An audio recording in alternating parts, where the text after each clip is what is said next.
পড়েছে, ওকে উদ্ধার করতেই হবে। এই নাও, তুমি এটা দিয়ে চলে এসো, খুব সুন্দরভাবে আসতে পারবে, সাবধানে এসো, দেখে শুনে এসো। ওয়াও, এটা তো খুব সুন্দর। এখনই খুলবো, তারপরে আমি আস্তে আস্তে হেঁটে হেঁটে বের হয়ে চলে যাবো।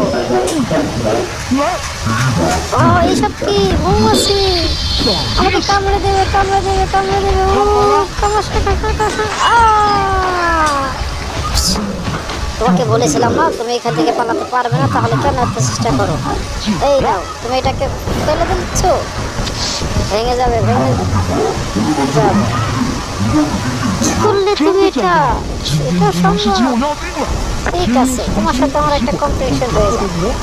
তুমি যদি এসব দিয়ে একটা ছাতি তৈরি করে দিতে পারো, তাহলে আমি ভাববো তুমি অনেক বুদ্ধিমান এবং শক্তিশালী। ঠিক আছে, এখনই দেখা যাক আমি কি করি। তুমি শুধু একটু ওয়েট করো, আমাকে দেখতে দাও, আমি সব করে দেখাবো তোমাকে। এটা কি বানিয়েছো? তুমি থাকো, আমি আসতেছি। এই যে গুণাটা, দেখো আমি কি করি।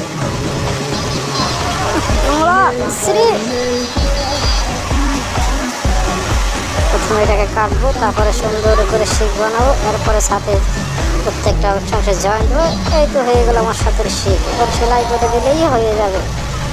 এরপরে কিছু করতে হবে, একটু মেডিসিন মেখে এখন কাপড় লাগানোর পরেই তো আমার সাথে হয়ে গেল। এখন ডিজাইন এবং কালারিং করলে হচ্ছে অবাক হয়ে যাবে, এটা কত সুন্দর হয়েছে। আসতে